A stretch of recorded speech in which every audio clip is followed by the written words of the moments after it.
In today's society, you'll notice that there's always a new trend being set or followed. Sometimes we don't realize it, but fashion statements and styles date back further than we imagine. So we're about to explore the different ways people identify themselves and express themselves during the Edo period. Hey everyone, it's Guillermo. Today I'll be talking about clothing in the Edo period. When thinking of Edo period clothing, there is a widely held perception that Edo's population wore kimono. A kimono, which is translated as the thing worn, is traditional Japanese garment defined by its straight seams, T-shape, and intensive decorative detail. Kimono dives deep into the history of these lavish robes from their earliest beginnings in the Edo period to modern of the 20th century. Before they were known as kimono, Japanese robes were known primarily as kosodo, or small sleeves, or osode, long sleeves. These distinctions do not refer to the sleeves themselves, but rather the size of the armholes. Eventually, the kosode superseded the osode as the main garment worn by rich and powerful, and before long became the main item of the dress for all classes and both sexes in Japanese society. Towards the end of the 19th century, the influence of Western culture surged into Japanese life, shaping popular clothing options to closer resemble European and American garb. However, as more and more Japanese individuals opted for Western clothes, Western culture spheres became transfixed with traditional aspects of Japanese art, culture, and style. Throughout most of their history, kimonos have remained relatively consistent in their structure and silhouette. Unlike many Western fashions, kimonos pay little mind to the body of the wearer, instead hanging loosely and masking the figure beneath.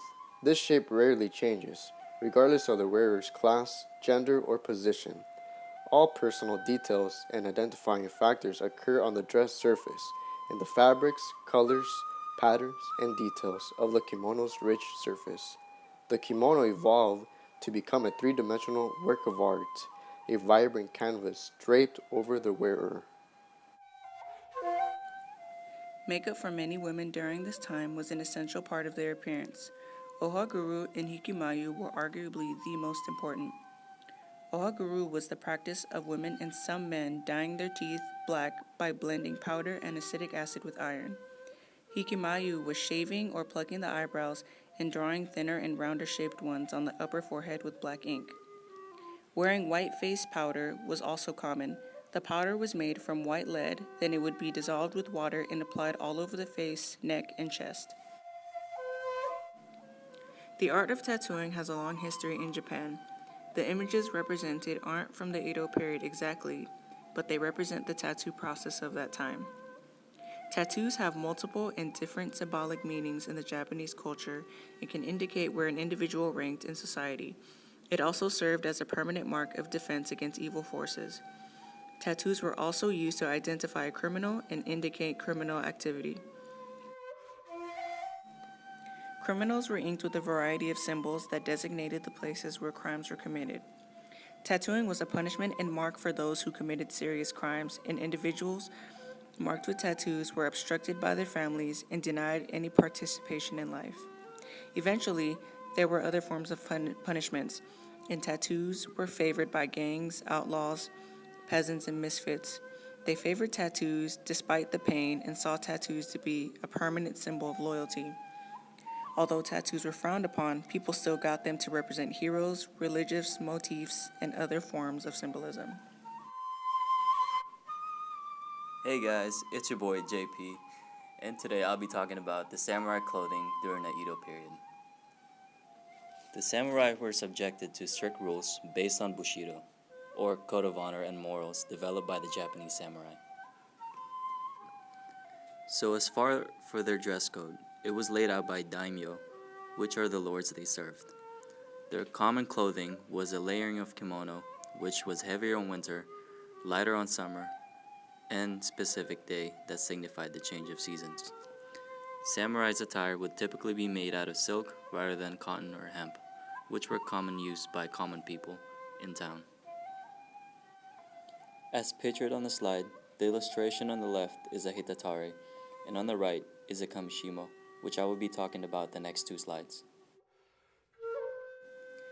During the first half of the Edo period, when going into battle, a samurai would wear a hitatari, which consisted of two pieces, a long-sleeve jacket and a hakama trouser skirt.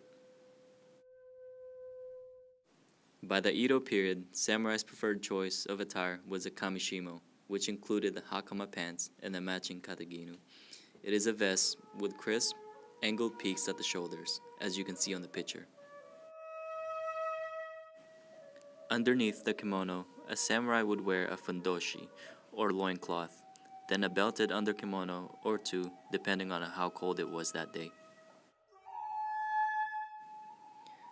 The samurai wore the tabi socks, which separates big toe and the other four.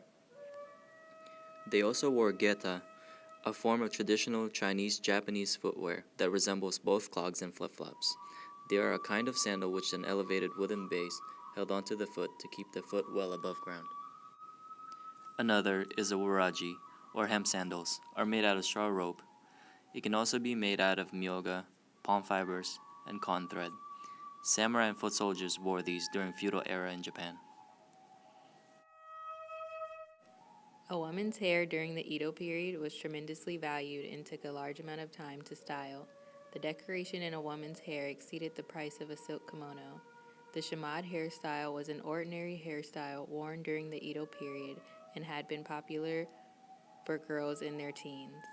The hair was arranged with the usage of wax, creating a wing-shaped style. Rather than wearing jewelry, women in Japan decorated their hair using combs and hairpins. Kushi combs and kanazashi hairpins became a part of the woman's character, social class, and religion.